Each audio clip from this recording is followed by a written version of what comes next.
Donc, comme on l'a vu les 2 soirs précédents, et comme traditionnellement nous faisons en début d'une activité vertueuse, nous allons tourner notre esprit vers le Bouddha, le Dharma, la Sangha, et faire quelques souhaits pour le bienfait de tous les êtres, et nous relier à la fin à notre lama racine. Encore une fois, si on sait qui c'est super. Si on ne sait pas, on peut juste penser que c'est le Bouddha.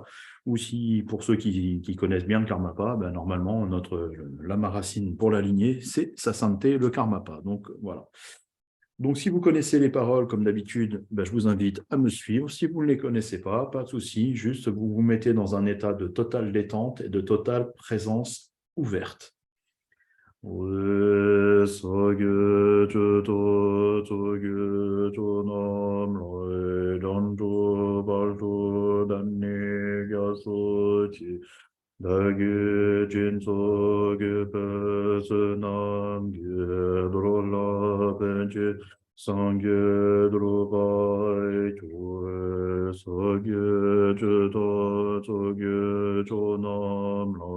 Dangzhou Baldu Danni Gyasu Jue Dagi Jinso Gebet Namgi Drola Benje Sangye Drubai Jue Sangye Chetan Sogye Zonam Loe Dangzhou Baldu Danni Gyasu Jue Dagi Jinso Gebet Namgi Drola Benje Sangye Drubai Jue Senche Tanje Dewa Tande We Gyu Tande Bai Gyu Che Dunye Don Dunye Gi Gyu Tandre Wa Gyu Che Dunye Me Pe Dewa Tamba Dam Yedre Wa Gyu Che Nyerien Chadon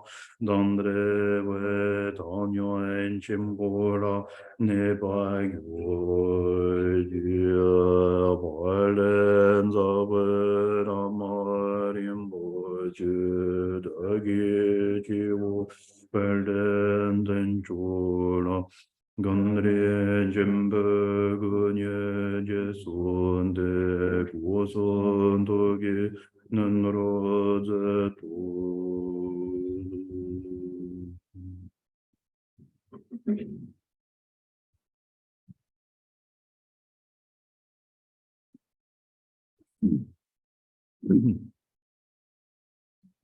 Donc, si on fait bonsoir à toutes et bonsoir à tous d'ailleurs, on va commencer par le commencement. Merci d'être là ce soir et on va donc continuer notre exploration non exhaustive des peurs. Et ce soir, comme je l'ai annoncé hier, on va essayer de voir un petit peu comment on peut travailler là-dessus, quelles pistes le bouddhisme nous propose pour faire un travail sur ces peurs. Donc, comment expliquer ça? Ça va demander un travail, comme d'habitude, avec le Dharma ou la voie du Bouddha ou ses enseignements, un travail d'introspection.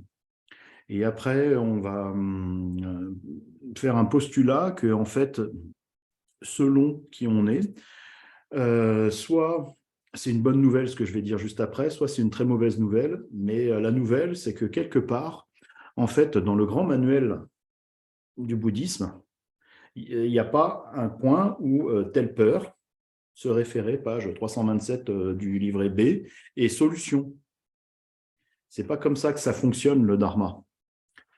Donc, selon qui on est, c'est soit une grande chance, parce que justement, ça laisse un champ d'expérimentation, ou à l'inverse, on aime bien les solutions où on nous dit, voilà, s'il y a ça, il y a tel problème, ça, c'est la solution, là, évidemment, c'est un peu dommageable.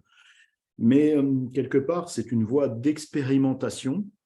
Le Bouddha, il nous a, comme on pourrait dire, donné des grandes lignes. Et après, chacun est unique, a une histoire unique. Donc, si on emploie un mot un petit peu grossier ou habituel du jargon bouddhiste, chacun a un karma différent. Donc, le karma, ça peut être tout ce qui nous compose, ne serait-ce que dans cette vie.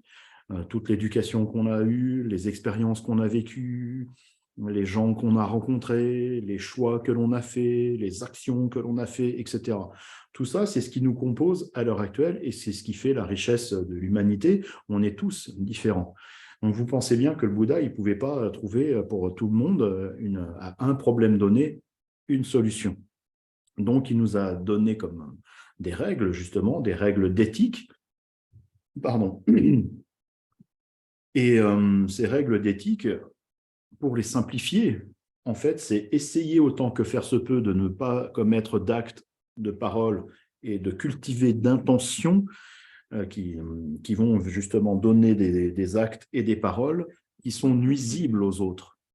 On essaye autant que faire se peut de ne pas faire du mal à autrui. Et parce que justement, là, on met un processus en place que nous, on appelle pour simplifier le karma, mais le karma, c'est les actes et les fruits qui vont en découler, le tout teinté, bien sûr, par l'intention de départ. Pourquoi je fais tel ou tel acte, ou je dis telle ou telle parole. Et selon l'intention, le même acte n'aura pas le même effet quelque part.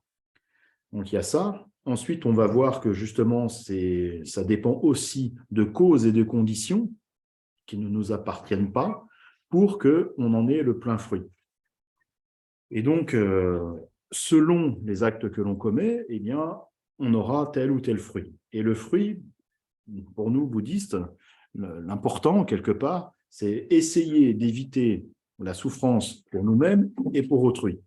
Et autant que faire se peut, essayer d'aller vers plus de lucidité, vers plus de discernement, plus de clarté, moins d'attachement, on pourrait dire, plus de liberté, de libre arbitre. Et ça, c'est ce que moi j'appelle aller quelque part vers la libération, aller vers le but, aller vers le fruit, aller vers cet état de Bouddha. Et malheureusement, donc, enfin, ou heureusement, encore une fois, donc ça, c'est l'éthique que nous a proposé le Bouddha. Essayer autant que faire se peut de ne pas faire souffrir les autres et essayer autant que faire se peut de leur apporter de la joie, du bonheur, etc., etc. Et donc d'aller vers l'éveil. Et entre les deux, eh bien, c'est à nous d'expérimenter, à nous de faire nos propres choix, à nous de voir. Et quelque part, ça c'est un mot qu'il m'a fallu quelques années avant d'accepter. Enfin, ce mot, je le connaissais, hein, je sais, mais en fait, quelque part, dans le dharma, on devient responsable. Le Bouddha nous demande quelque part d'être responsable de nous-mêmes, d'être responsable de nos actes, de nos paroles, de ce que l'on fait. Et je vous invite à regarder, est-ce que des fois on ne fait pas quelque chose et puis après, non, mais c'est pas moi parce que j'ai fait ça, mais je ne savais pas. Voilà. Et donc, quelque part, le Bouddha nous demande d'assumer, en sachant que justement, on est ignorant, on est sujet à ces fameuses afflictions, ces émotions qui viennent comme recouvrir notre peu de discernement et donc viennent biaiser ce que l'on voit, viennent justement biaiser notre discernement, notre clarté d'esprit et nous faire prendre, comme je disais le premier soir, des vessies pour des lanternes. Donc forcément, on a, entre guillemets, des circonstances atténuantes que, bien sûr, on va faire des actes qui ne sont pas toujours justes. Mais quelque part, on va prendre, donc ça c'était, passez-moi l'expression, mais c'était Chogyam Trungpa dans son livre sur l'entraînement de l'esprit, le Lojong, il dit à un moment donné, on prend la patate chaude. Et donc justement, ça a à voir avec ça. Ok, on se dit, bah oui, je ne savais pas, voilà, j'ai des circonstances atténuantes, mais ok, maintenant j'assume. Et donc petit à petit, le fait de cultiver cette sagesse, d'essayer d'enlever cette ignorance, donc le fait de cultiver la sagesse, ça se passe par l'écoute, comme on fait ce soir, donc l'écoute de l'enseignement, sa réflexion et bien sûr sa mise en pratique. Ces trois-là, petit à petit, vont nous faire prendre conscience des mouvements émotionnels qui nous traversent. Et quand on en a conscience, eh bien, on ne peut plus dire « je ne savais pas que j'étais sous le joug de la colère, que j'avais une peur, etc. etc. » Donc là, je parle de toutes les émotions parce que quelque part, c'est un peu le même travail pour toutes les émotions. Sachant que, comment dire ça, la peur je vais le dire un petit peu différemment, en fait. Donc, je rembobine quelque peu la cassette et je reprends. Donc, on va nommer juste très rapidement les 5 émotions de base. Il y en a beaucoup plus, mais pour rappel, il y a les 5 émotions de base. Donc, on va commencer par la première, la plus difficile, puisque c'est l'ignorance. Et donc, quand on ne sait pas, on ne sait pas qu'on ne sait pas. Parce que si on savait ce qu'on ne sait pas, déjà, on sait qu'on ne sait pas quelque chose. Alors que quand on ne sait pas, on ne sait pas. Donc, j'aime bien faire un peu comme ça. Mais en fait, l'ignorance, c'est ça le problème, c'est qu'on ne sait pas qu'on ne sait pas. Et quand on commence à regarder qu'on ne sait pas, déjà, on commence à enlever un petit morceau d'ignorance. Sur cette base d'ignorance, de ne pas connaître la réalité des phénomènes, mais de nous-mêmes tels qu'ils sont, en fait, viennent s'ajouter les autres émotions, les 4 autres. Donc, je vais les nommer très rapidement. Donc, on va commencer par le désir-attachement. Donc, on veut quelque chose, on veut vivre une situation, on veut posséder un objet inanimé, par exemple. Donc, on le désire, on le veut. C'est ce mouvement-là, on veut prendre et le ramener à soi. Son exact inverse, eh bien justement, on ne veut pas vivre un objet, vivre avec un objet ou vivre une situation ou rencontrer une personne. Donc, c'est le rejet. C'est ce qu'on appelle la colère, l'aversion, la haine. Et puis, il y en a 2 autres. On peut être... donc, souvent, on l'appelle la jalousie, mais moi, je rajoute un petit peu le côté envieux, la jalousie envieuse. On n'est pas juste jaloux de quelque chose, on envie ce que vivent les autres, on envie les situations, on envie les objets qu'ils possèdent, etc. Mettez comme bon vous semble, selon qui vous êtes. Et justement, on se dit, mais pourquoi lui, il vit cette expérience où il possède ceci ou cela, et moi, pas? Donc, il y a cette qualité un petit peu juste envieuse, des fois, c'est un petit peu subtil. Et une dernière et non des moindres, c'est ce qu'on appelle souvent l'orgueil. On pourrait aussi nommer l'importance de soi. Moi passe avant autrui. Moi, en fait, pour faire simple, moi est le centre de l'univers et le reste, on en a très peu à faire. Donc ça, c'est l'orgueil, la conscience de soi, et voir comment justement cet orgueil dicte nos actes, comment ça dicte ce que l'on pense, ce que l'on dit, etc. Que moi, ce que j'ai à dire, c'est quand même beaucoup plus important que ce que les autres pensent. Ce que je vis est plus important que les autres, etc., etc. Donc ça, c'est l'orgueil.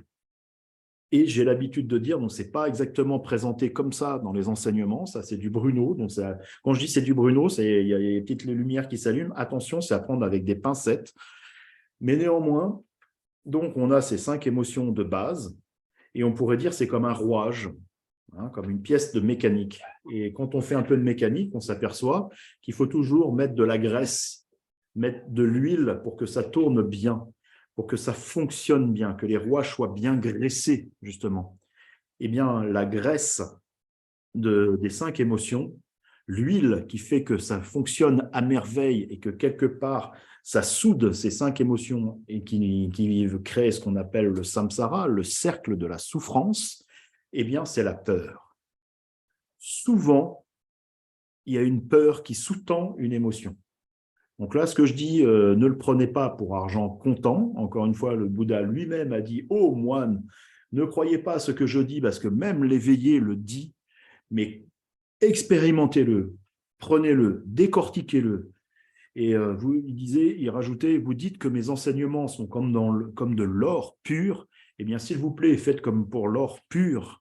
Justement, étirez-le, martelez-le. » Testez-le. Autrefois, quand je dis autrefois, j'étais pas né.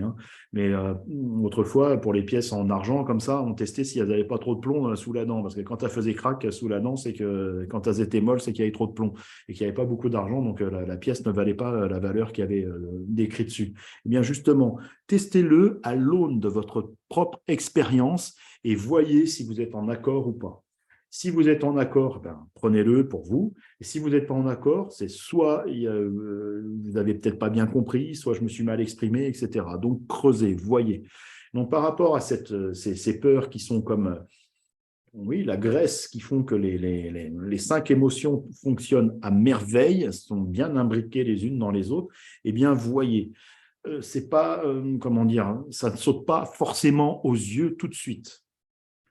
Mais comment dire, des fois, on va partir sur l'émotion colère, des fois on rentre en grosse colère Parce que, en fait, donc, moi j'aime bien l'image de prendre une pelote de laine comme ça, voilà, et il y a l'émotion colère, c'est comme le fil qui commence à sortir de la pelote de laine. Et on va tout doucement détricoter la pelote de laine, on va étirer un peu pour voir qu'est-ce qu'il y a derrière. Et en tirant comme ça, on va se rendre compte qu'en fait, on est rentré en colère parce que on a peur que notre orgueil soit bafoué. On a peur que l'autre ne nous aime pas, ne nous reconnaisse pas à notre propre valeur, nous prenne pour un rigolo, nous prenne pour quelqu'un de sans importance, que sais-je. Mettez à votre sauce selon votre expérience ce qui vous énerve, voyez en vous-même. Voilà. Encore une fois, ce ne sont que des métaphores, que des images que j'imagine la plupart du temps au moment où je les donne. Mais voyons dans nos vies quotidiennes, soyons très pragmatiques justement, voyons dans les situations de tous les jours, ce que l'on expérimente, quand on va à la boulangerie, quand on va au travail, quand on prend le métro pour se rendre à notre lieu de travail, etc. Voyons comment ça marche. Et il se peut des fois qu'on ait une colère qui justement soit provoquée par la peur liée à l'orgueil. On peut avoir aussi des colères liées à la peur parce que en fait, on est attaché à un objet ou à une situation et on a peur que cela s'arrête. On sait que tout est impermanent. Hein. Assez rapidement, dans le Dharma, on nous le rappelle assez régulièrement. Tout est impermanent, rien ne dure, pardon, tout se transforme, tout change sans cesse. Nous-mêmes, les situations, les êtres, les objets. Et justement, des fois, on est attaché et on a cette petite phrase, même si on n'est pas bouddhiste et qu'on ne nous l'a jamais dit, on sait que tout change. Et donc, on a envie que ça se perdure et on a peur de perdre l'objet, de perdre la situation, l'être aimé, que sais-je, la peur de perdre l'objet de notre désir, pourrait-on dire. Et donc, on voit justement, la peur est comme reliée à notre désir. Donc, qui va engendrer une colère. Donc nous, on va se dire, mais moi, je suis juste en colère. Et en fait, quand on commence à tirer cette fameuse pelote de laine de nos émotions, donc de porter le regard dessus l'émotion, de porter le regard sur ce qui est en nous, on pourrait dire porter notre œil de sagesse, notre discernement dessus ce qui s'élève. Et donc, c'est un exercice quelque peu difficile parce que souvent, on est, comment dire ça, on est comme pris par ce qui se joue. Donc, on va prendre une autre image. C'est comme un cinéma. On est dans la salle de cinéma. Il y a le film qui est projeté donc sur l'écran de cinéma. Et en fait, nous, on est comme dans la toile de l'écran. On est comme un acteur, on est pris dedans. Et en fait, on interagit comme ça. On est totalement, on fait un avec l'écran, on fait un avec la situation. Et on n'a pas justement, comme on pourrait dire, ce détachement de se rappeler qu'en fait, c'est juste un film. Donc, bien sûr, quand on va voir un film, on y va pour se divertir et on a envie de vivre ce que vit le héros ou l'héroïne ou les protagonistes. Et donc, voilà, on est pris dedans. Enfin, moi, si je viens dans un film et que je me mets comme ça, le film, c'est qu'il ne m'accroche pas trop, bien sûr, mais c'est une image. Et de temps en temps, il peut être bon, justement, dans les situations, d'essayer petit à petit de prendre comme cette distance et de voir que, justement, c'est une toile de fond. Et nous, on est fascinés justement par le théâtre, la pièce de cinéma, la pièce de théâtre, le film, la pièce de cinéma, ça n'existe pas trop. Voilà, et ce qui se joue. Donc la colorisation, ça se dit ça? Oui, ça se comprend. Donc je ne sais pas si ça se dit, mais apparemment dans la salle, on dit que ça se comprend. Donc la colorisation de ce qui se passe. Et oui, d'ailleurs, je crois que ça se dit. D'ailleurs, on a colorisé les films en noir et blanc. Donc oui, ça, je crois que ça se dit. Bon, on va lâcher le côté grammaire pour ce soir. Et donc, on est comme fasciné justement par cette couleur, par la teinte que prennent les choses. Et le travail que nous demande le Bouddha, et je sais que s'il n'est pas simple à faire, eh bien ça va être essayer autant que faire se peut de comme créer un espace en nous pour laisser les choses apparaître sans être pris par elles. Donc à dire comme ça, c'est assez simple. À faire, c'en est légèrement plus compliqué. Et donc, justement, on va se servir, entre guillemets, de l'arme de la méditation donc l'arme en deux mots, hein, une arme, ou du moyen habile de la méditation. Donc là, je fais tout de suite une parenthèse. Quand on médite, on médite. Quelle que soit la pratique, encore une fois, que ça soit chiner, donc calmer l'esprit, le calme mental, donc avec un support simple, par exemple, comme la respiration, ou que ce soit une pratique plus complexe, dirais-je, comme du Vajrayana, par exemple, comme Chenrezi, avec récitation de prières, récitation de mantras, visualisation, etc., où on pourrait dire d'un premier abord, ça peut être plus compliqué. Les deux mènent au même point. Quand on fait Chenrezi, on fait ce qu'on nous demande, on suit les instructions. Quand on fait chiner, on suit les instructions. Et quelle que soit la pratique que l'on fait, on suit les instructions qui nous sont données au moment où ça nous arrive. Mais le fait de le faire, donc c'est là où je sors en général la blagounette sur le deuxième effet qui se coule, c'est que justement, sans même nous en rendre compte, petit à petit, l'esprit, on pourrait dire, se décante, se clarifie, et on affine notre discernement. Donc bien sûr, en tant que pratiquant, quel que soit le temps, 6 mois, 1 an, 2 ans, 5, 10, 15 ans qu'on pratique, on n'a pas l'impression qu'en fait, on a acquis quelque part ce discernement plus grand, cette prise d'espace, cette prise de recul. Parce qu'en fait, plus on pratique, et on ne s'en rend pas compte, et c'est le fruit de la pratique, justement, c'est que notre discernement, pardon, s'affine. La clarté de voir ce qui se passe en nous s'affine. Donc, les premières fois, quand on commence à s'asseoir, quelle que soit la pratique, encore une fois, on a l'esprit qui tourne, enfin, je ne sais pas vous, moi, en tout cas, il tourne comme ça, à 15 000 tours seconde. Et c'est pour ça que le premier stade de chiner, on nous dit, c'est comme une cascade de montagne, un torrent de montagne, ça n'arrête pas de s'écouler et on est totalement emporté par le flot ininterrompu de nos pensées, qui sont toujours en train de ressasser le passé ou d'anticiper l'avenir. On n'est pas tout là, maintenant, présent à ce qui est. Et petit à petit, chemin faisant, quand on fait le travail, ça va se décanter. Et donc, on pourrait dire, entre guillemets, les gros morceaux qu'on voyait, les grosses bûches qui étaient dedans, hein, comme un torrent de montagne, on voit bien, des fois, il y a des feuilles, des morceaux de branches qui cassent, des petits cailloux, des gros rochers aussi qui bougent comme ça. On voit dans les rivières la force des rivières comme ça, qui arrivent à se déplacer des rochers. Donc, nous, on voit cela au début.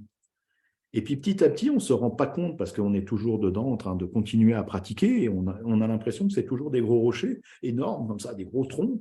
Mais en fait, on n'a pas vu qu'ils avaient beaucoup diminué en taille et qu'en fait, c'est des mouvements plus fins.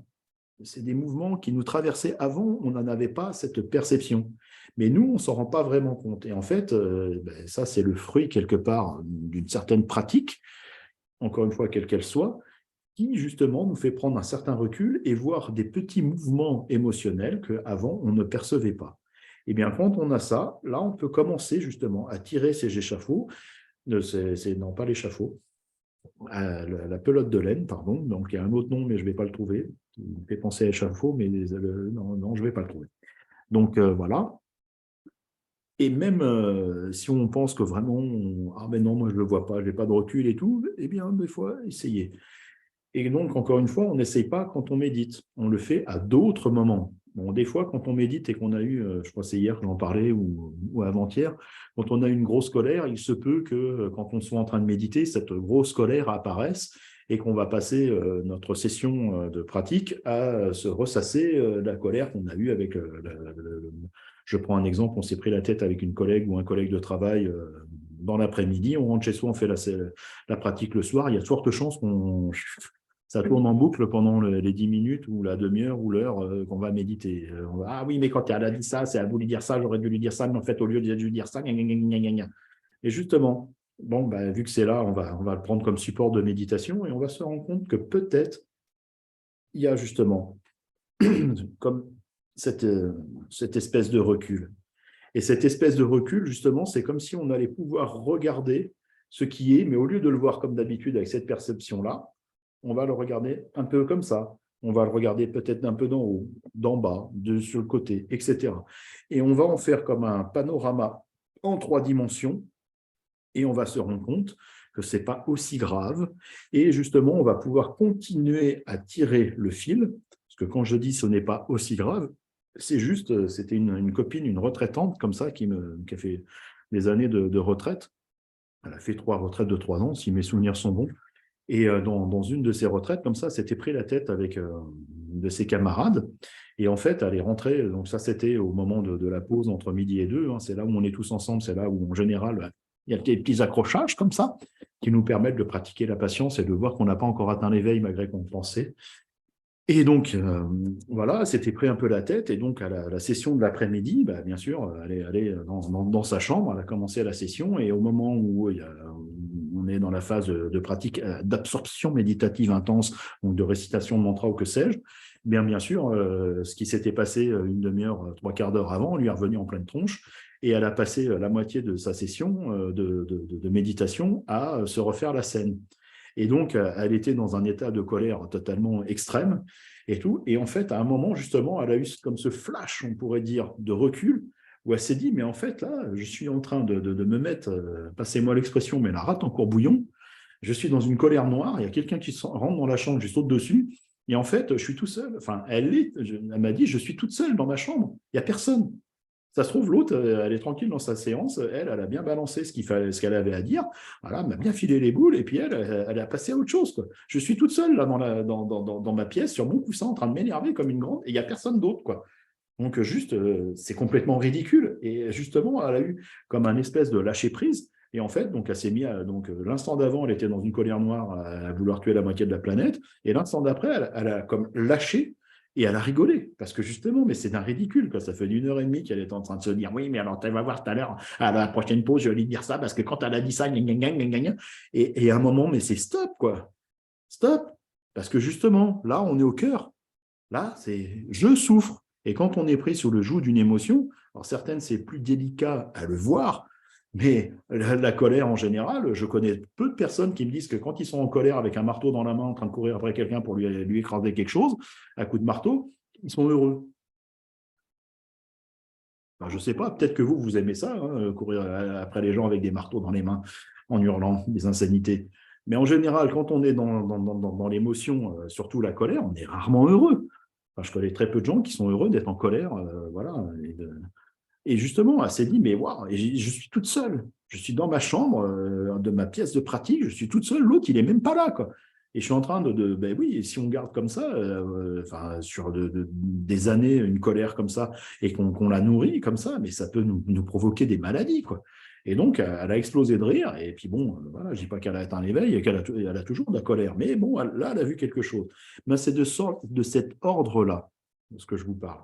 Et donc, pour en venir au sujet du jour, eh bien, c'est d'essayer justement de regarder un petit peu ces peurs comme ça, avec, si on peut, cette espèce d'ouverture, de lâcher prise, d'acceptation, et de les laisser être, et, entre guillemets, de ne pas se laisser prendre par la couleur de l'émotion ou de la peur, mais juste de se dire, donc c'est facile à dire encore une fois, mais moins facile à faire, c'est juste une peur. C'est juste une pensée. Et elle aussi, elle est impermanente. À un moment, elle est arrivée, elle a pris place. Donc, on peut regarder dans notre corps comment ça agit. Est-ce que j'ai, par exemple, je ne sais pas, moi, je suis tendu, j'ai le palpitant qui commence un petit peu à s'accélérer, j'ai les mains moites, que sais-je? Ou au contraire, je vais commencer à bafouiller, je deviens tout rouge, j'ai des montées de chaleur. Je ne sais pas, regardez comment ça se passe en vous, selon les peurs que vous vivez, etc.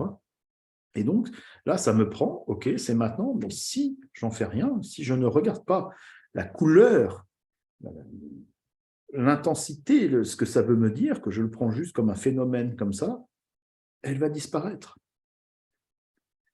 Donc, encore une fois, ça, c'est facile à faire là, maintenant, quand on en parle tranquille, on est entre nous. Dans les situations, c'est peut-être un petit peu plus compliqué. Mais quelque part, essayez.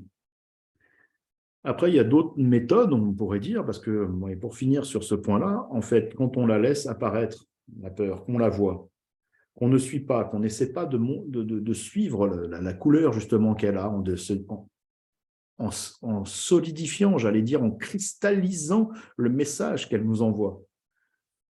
Ça ne veut pas dire qu'il faut être toujours sans peur et sans reproche et faire n'importe quoi sous prétexte qu'il faut être sans peur. Et on dit que les Bouddhas, justement, ils sont comme Lama Jigmela.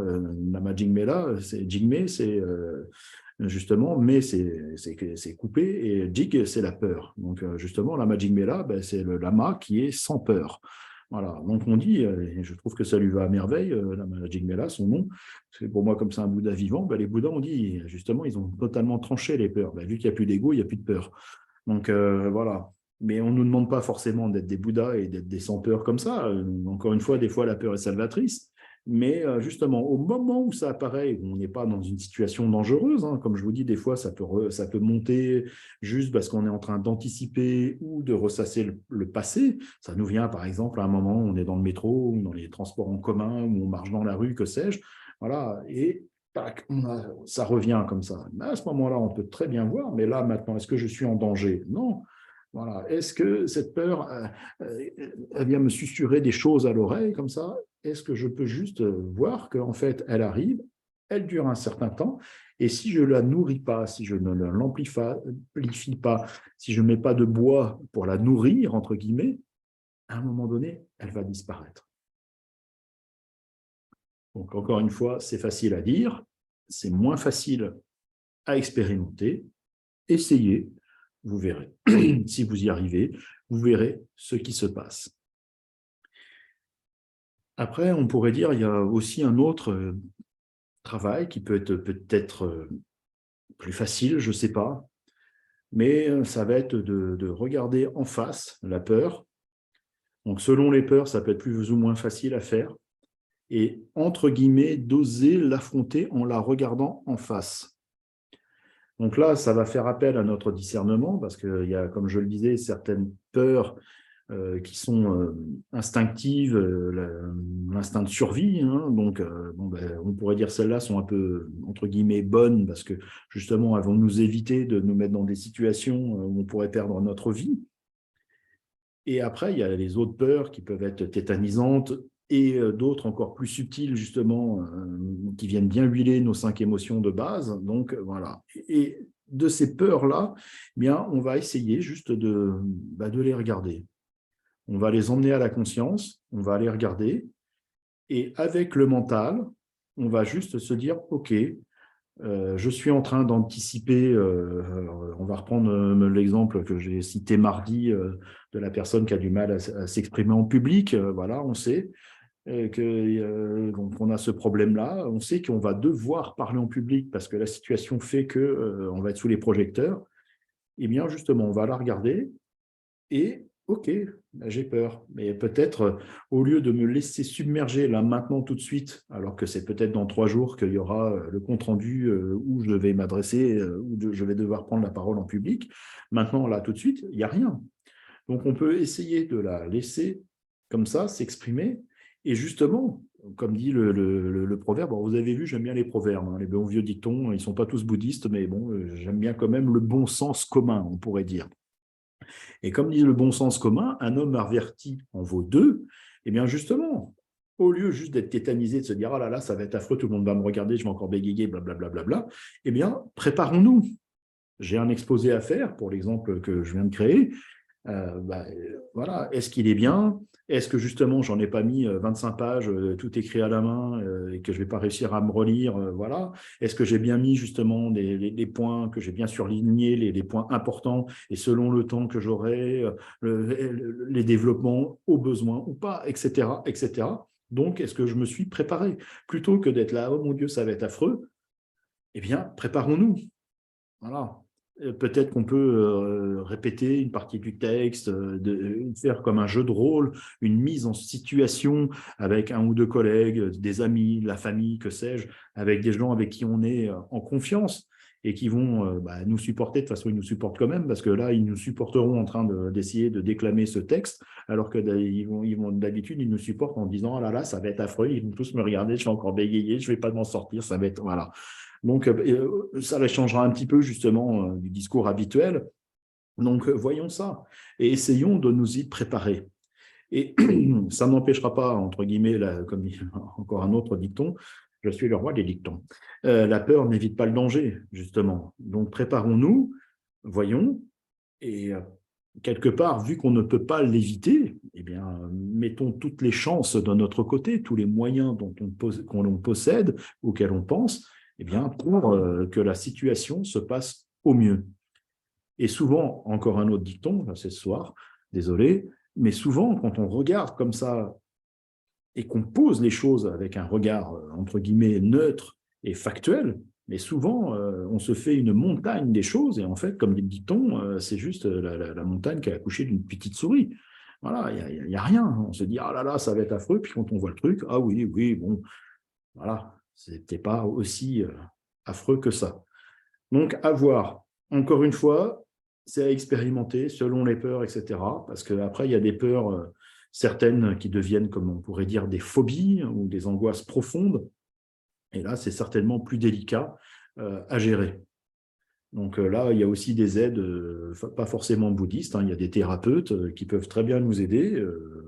Il n'est pas dit dans les textes du Dharma, n'allez pas voir les thérapeutes, la méditation sauve tout. Oui, la méditation sauve tout, mais des fois, c'est bien de se faire aider par des moyens habiles. Donc, n'hésitez pas à aller les voir. Et voilà, pour certaines qui sont presque de l'ordre, on pourrait dire, de la maladie, ou je ne sais pas, certaines phobies comme ça, c'est presque comme une maladie, entre guillemets, mentale, et ce n'est pas un gros mot de dire ça, hein. Ça ne veut pas dire qu'il va falloir finir en asile ou je ne sais quoi, mais c'est juste, ben oui, elles sont vraiment incapacitantes, et ben, il peut être bon de les regarder et d'essayer de se faire aider autant que faire se peut. Et puis en même temps, peut-être faire un travail aussi d'acceptation que, ben oui, je suis comme ça, et que ben, c'est pas grave, il y en a d'autres qui ont d'autres problèmes, voilà. Donc, essayer de justement dédramatiser et de regarder les choses. Donc, encore une fois, ça dépend de quel truc on parle. Là, on pourrait dire, on essaie de dresser un portrait un peu général des différentes peurs, et après, on va rentrer au cas par cas, et selon qui on est, encore une fois, notre karma, notre histoire, les situations qu'on a vécues, nos expériences, ça va être totalement différent d'une personne à une autre, et les conseils ne seront pas, quand on parle de généraux, du sens général, eh bien, on donne des généralités et après, c'est du cas par cas. Donc là, c'est différent. Mais on peut un petit peu voir ça et essayer oui, de faire comme un travail, comme ça.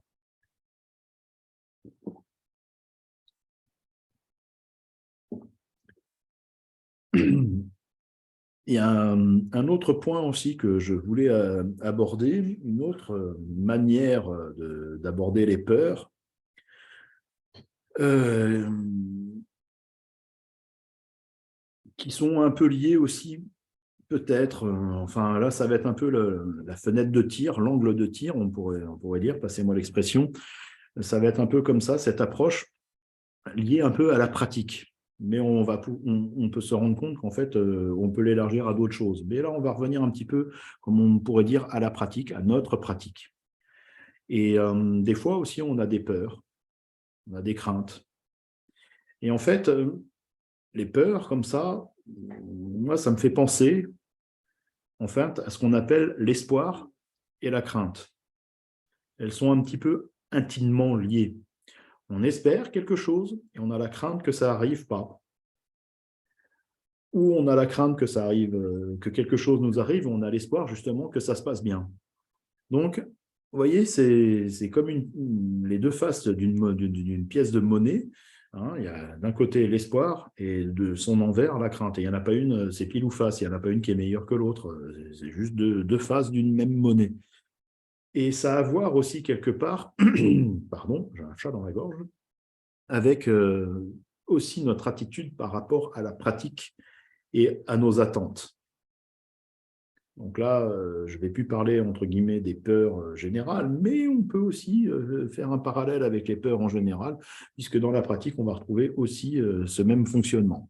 Mais néanmoins, on va donc un petit peu explorer là-dessus, si vous le souhaitez, si vous le voulez, vous êtes en accord. C'est une question rhétorique, hein. Je n'attends pas qu'il y ait quelqu'un qui dise non, non, on ne veut pas. Donc,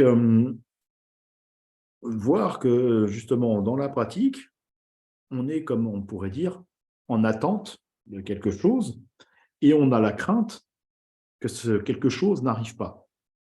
Donc, en règle générale, le gros mot qu'on utilise dans le jargon bouddhiste, c'est des expériences, voire l'éveil.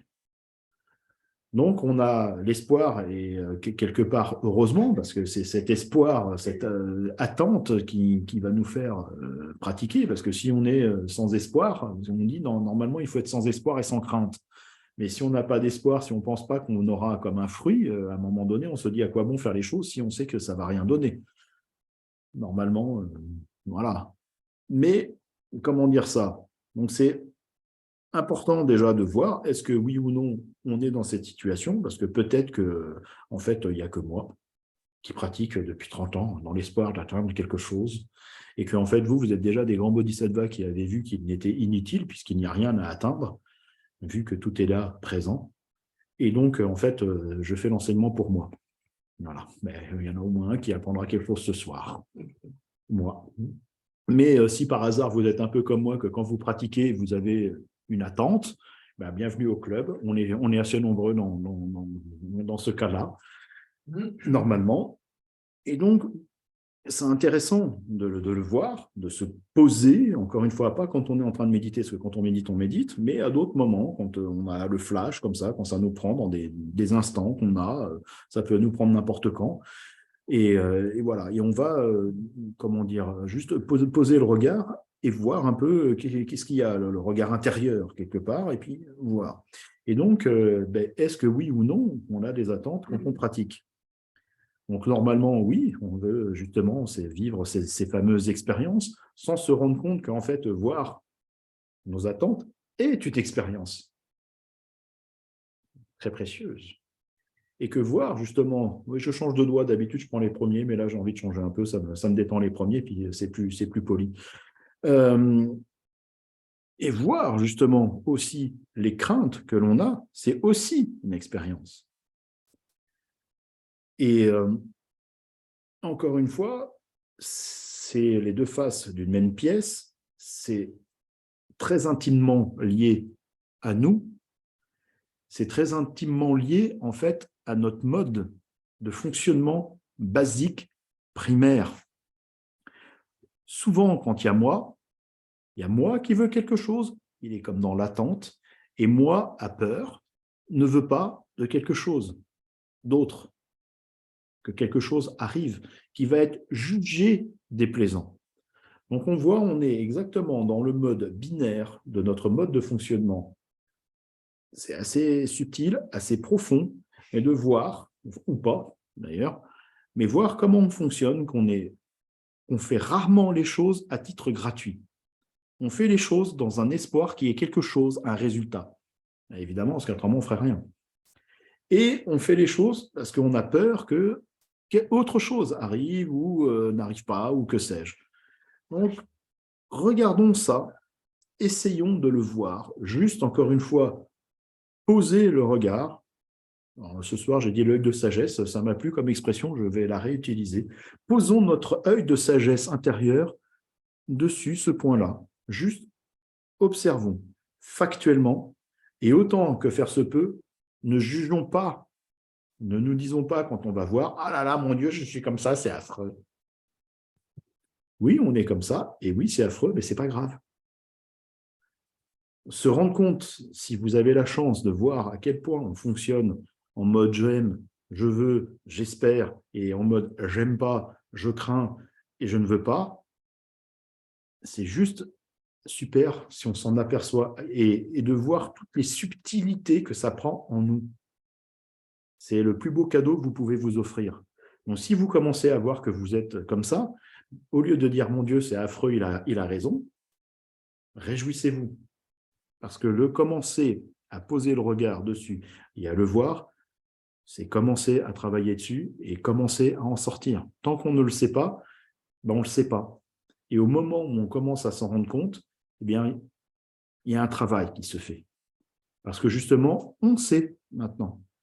Alors, ça ne veut pas dire que parce qu'on sait que ça y est, c'est fini, c'est à la one again, on est devenu des Bouddhas, mais justement, on a avancé sur le chemin. On est au courant et on voit, il y a un travail à faire. Donc, on sait, quelque part, on peut se réjouir, on sait sur quoi travailler. On sait que ça risque de ne pas être simple, mais on peut y arriver. Et justement, là encore, nos amis espoir et crainte vont arriver. J'ai l'espoir d'y arriver et j'ai la crainte de ne pas réussir.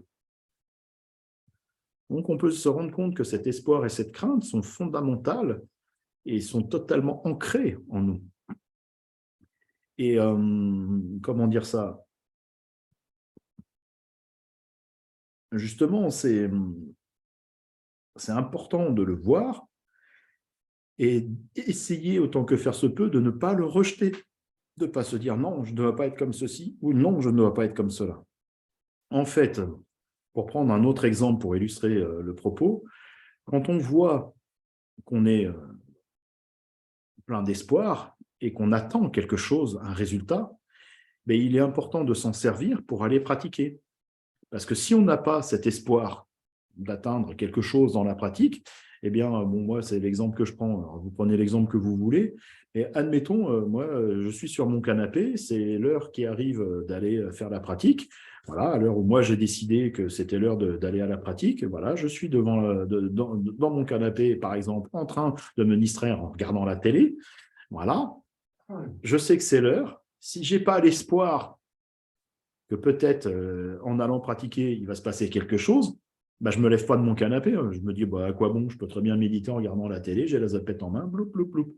Voilà. Donc non, c'est cet espoir qui va nous faire poser la télécommande, appuyer sur le petit bouton rouge d'extinction de la télé, nous faire nous déplacer pour aller dans la pièce où on a l'habitude de méditer, de mettre le petit coussin en place, si on a des bols d'offrande, les remplir, allumer la petite bougie, peut-être vous craquer un petit morceau d'encens, voilà, etc. Donc de faire tout ce petit rituel d'avant, de vous asseoir, de faire vos prières et de faire la pratique telle que vous la faites et dont vous avez reçu les instructions.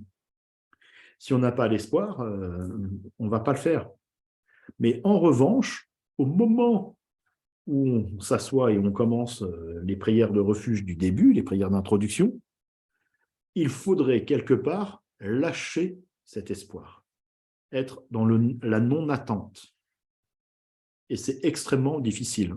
Moi, j'aime bien lire ce genre de truc parce que je sais que ce n'est pas facile. Et quelque part, ça a aussi à voir, donc là, je m'adresse un peu aux pratiquants, à certains pratiquants, parce qu'il y en a, ils le font, ils passent jamais par cette case-là. Il y en a, ils y passent, voilà. Et d'ailleurs, certains, ils y passent très rapidement. Mais ça passe aussi par la case ennui. Est-ce que vous vous êtes déjà ennuyé en pratiquant? Oui. Merci. Non, dans la salle, il y en a quand même qui me font oui. Ça me rassure, je suis moins seul. Comme vous je ne vous vois pas très bien sur l'écran, je vois juste des petits visages comme ça, selon les éclairages. Là, il y en a certains, je les vois qui commencent à sourire. Donc, je me dis, ah, ceux-là, ils passent aussi par la case ennui, bienvenue au club. Voilà. Donc, justement, cet ennui dans la pratique. Alors, j'ai une bonne nouvelle qui peut être une mauvaise nouvelle. L'ennui fait partie de la pratique. Quelque part, si on ne s'ennuie pas à un moment dans la pratique, c'est qu'il y a un problème. Soit vous êtes encore vous êtes déjà très avancé, donc très bien, ou je ne sais pas. Mais l'ennui fait partie de la pratique quelque part. Chogyam Trungpa, il en parle. Il dit, bah oui, à un moment donné, on s'ennuie. Et il va plus loin, il dit, mais offrez-vous le luxe de vous ennuyer. Parce que dans notre monde de fous, quand est-ce qu'on s'ennuie? Quand est-ce qu'on prend le temps de ne rien faire? De ne rien faire.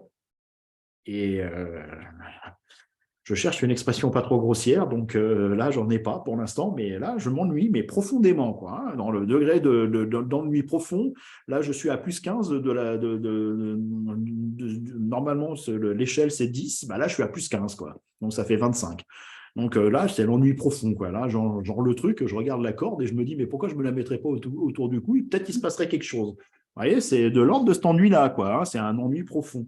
Et Chogyam Trungpa, donc ce grand maître qui a vécu aux États-Unis, il disait, mais c'est important de s'ennuyer. C'est important parce que ça va toucher aux fondamentaux, justement, de notre mode d'être. On est toujours en train d'essayer de se distraire. On ne veut pas vivre ce que l'on vit là, maintenant, tout de suite. On se dit que peut-être il y aurait quelque chose qui serait plus sympa. Non, parce que bon, ça ne peut pas être ça, la méditation. Juste respirer, se détendre, et puis, qu'est-ce que je me fais l'ennuyer? Il n'y a pas autre chose? Là, il y a comme une petite voix. Il n'y a pas autre chose? Et réponse, non, non. Ah, puis en plus, le Drogpa, il a dit qu'il n'y avait rien d'autre. Oh, ben alors là, je suis un bon pratiquant. Ben voilà, vous voyez, vous êtes des bons pratiquants. Donc, justement, ça a à voir avec ça. Et je replace toujours le contexte historique, hein. Donc, Trungpa, il a enseigné donc, dans les années 70 et jusqu'à mi-80 environ, parce que de mémoire, il est mort en 86 ou 87 à vérifier. Je suis fâché avec les dates.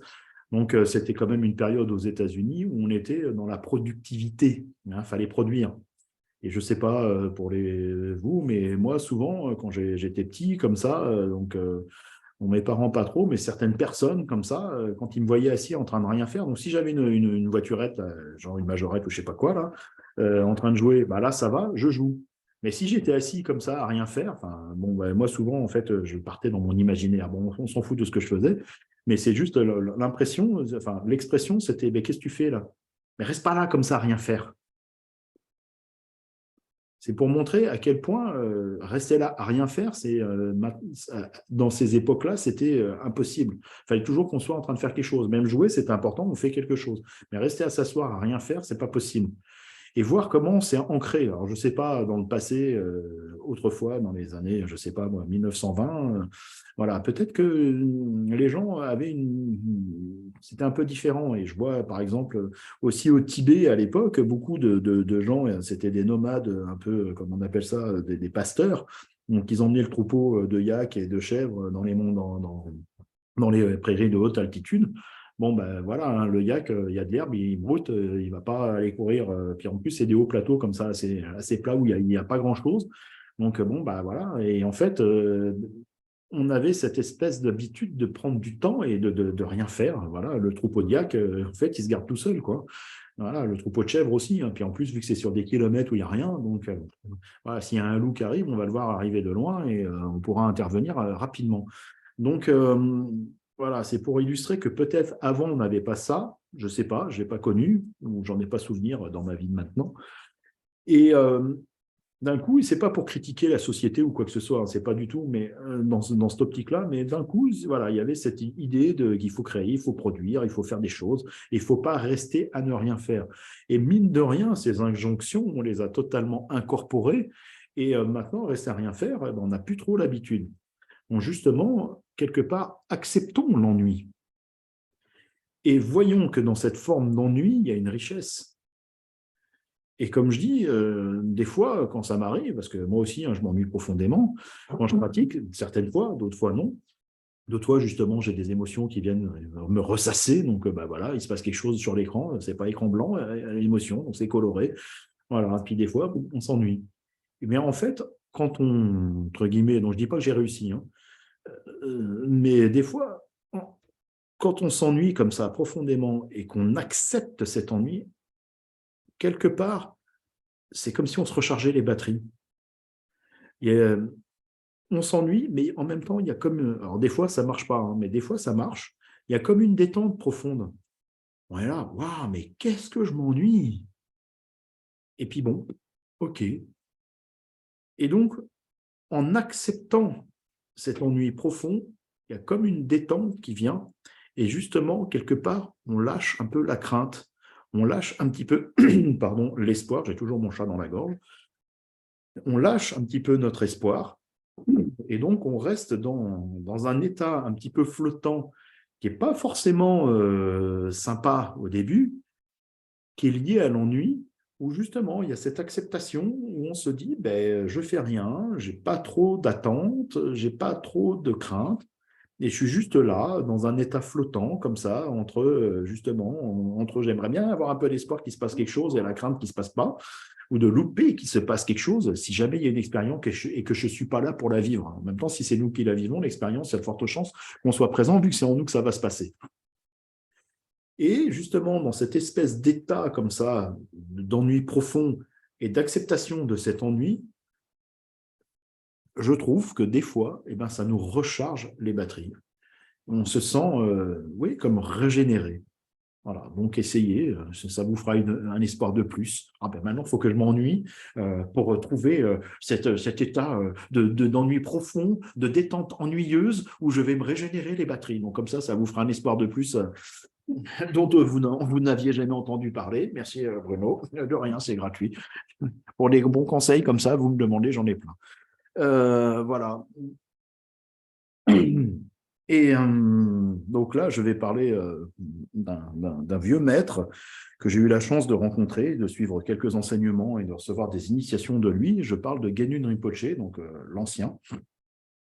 Et donc, souvent dans ses enseignements, je prends l'exemple du dernier cycle d'enseignement qu'il a donné à Dakpo Kegyuling, donc que je ne me trompe pas de date, en 97, ça devait être. Il est mort en novembre 97, oui, c'était l'été 97. Et je crois. Et donc, souvent, les dernières années, à Dakpo, il enseignait spontanément, comme ça, sans texte, sans support, on pourrait dire, et sans, comment on appelle ça, thème. Voilà. Bon, c'était le Dharma, en gros. Hein, voilà. Et donc, il commençait, il y avait 4-5 jours comme ça. Et donc, les premiers jours, il repartait toujours sur notre motivation, pourquoi on est là, pourquoi on fait qu'est-ce qu'on fait ici, pourquoi on est devenu bouddhiste.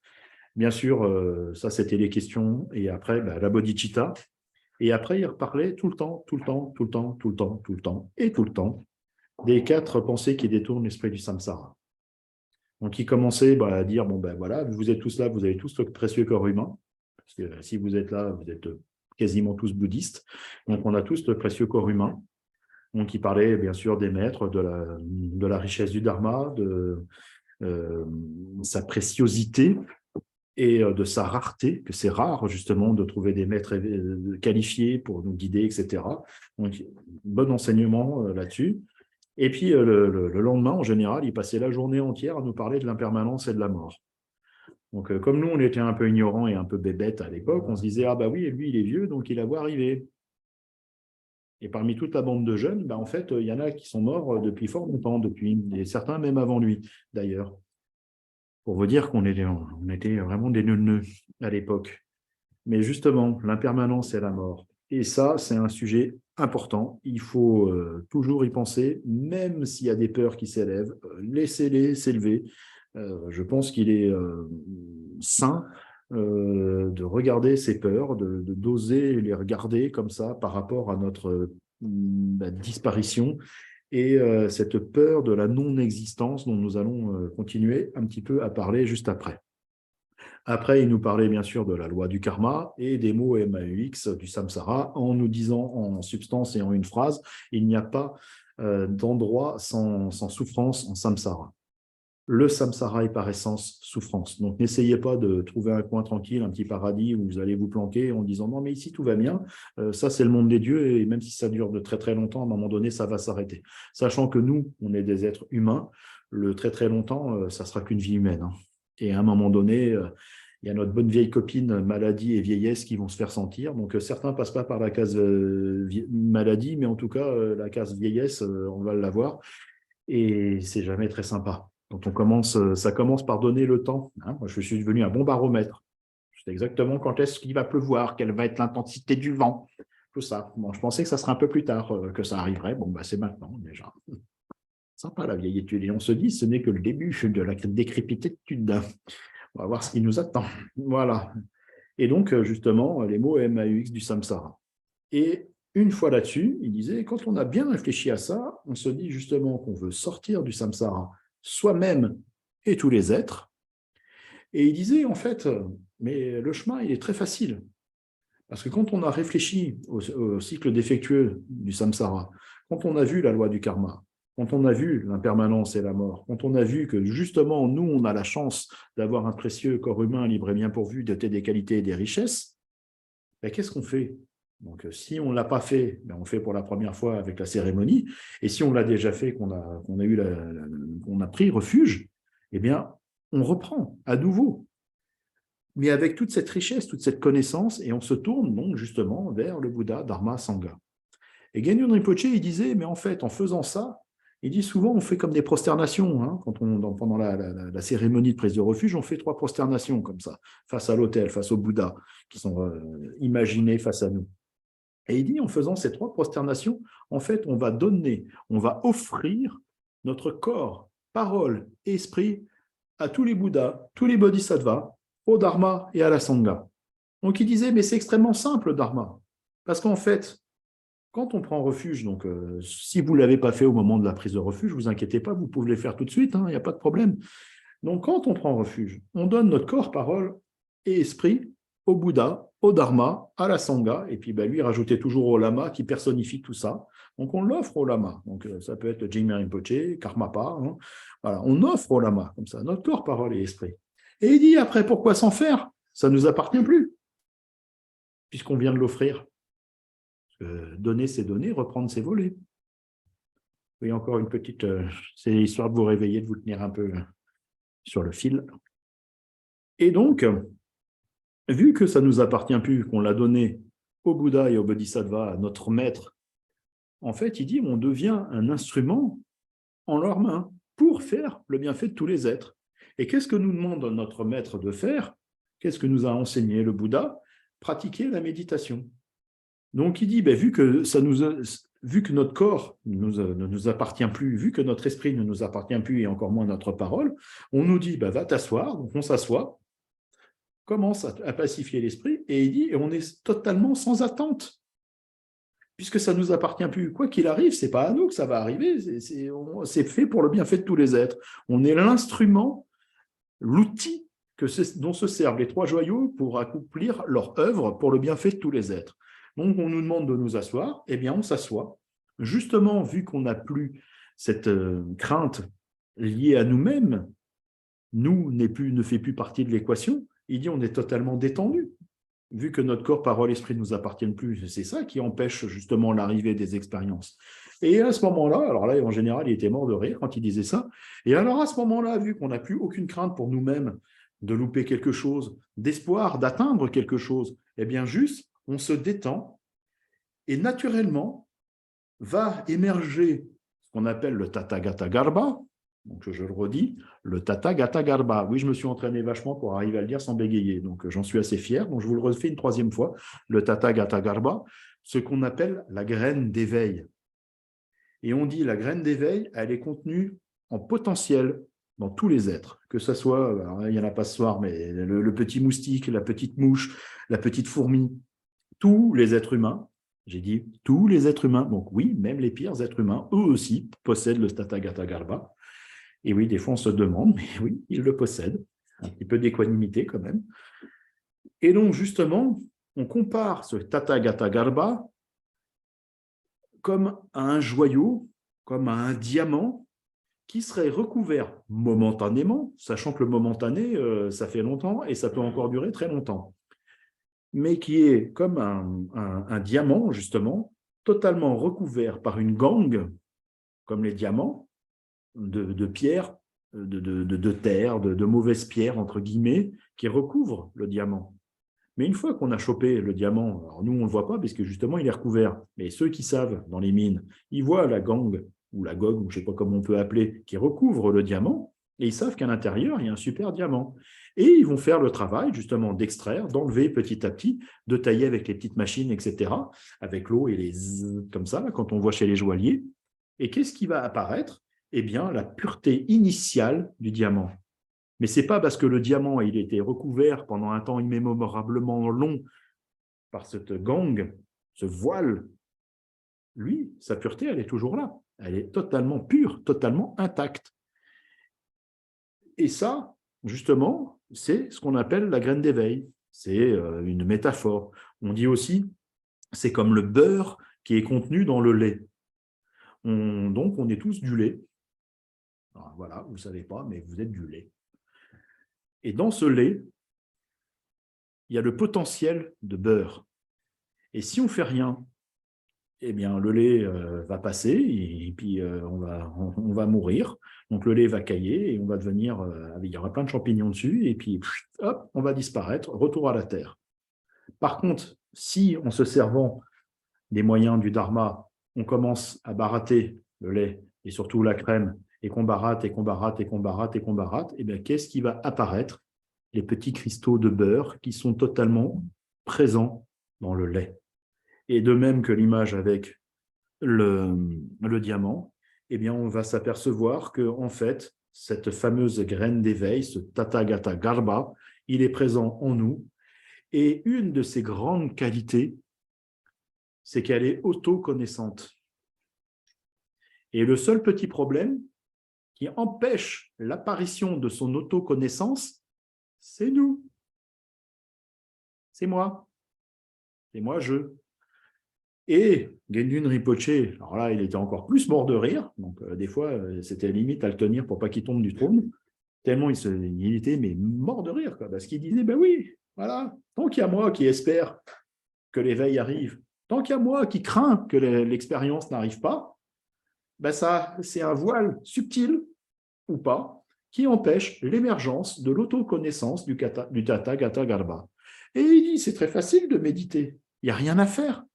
On s'en remet aux trois joyaux. Donc, vu qu'on s'en remet aux trois joyaux, on n'a plus cet auto-centrage sur nous, qu'il se passe quelque chose, qu'on s'ennuie, qu'on loupe quelque chose, etc. Donc, on se détend totalement, on s'en remet totalement. Donc, lui, c'était le lama, donc pour lui, c'était Karmapa. Donc, on s'en remet totalement au lama, on se détend comme ça, et naturellement, l'esprit va se poser, et une fois l'esprit totalement posé, que va-t-il émerger? Le Tathagata Garbha va émerger et on va reconnaître l'absence du soi. Et on verra, il n'y a rien à voir et tout sera vu. Et là, justement, il n'y a plus de peur. Parce qu'il n'y a plus personne pour avoir peur. Et c'est la fin, justement, l'extinction de ces émotions et l'extinction de cette petite pensée, moi.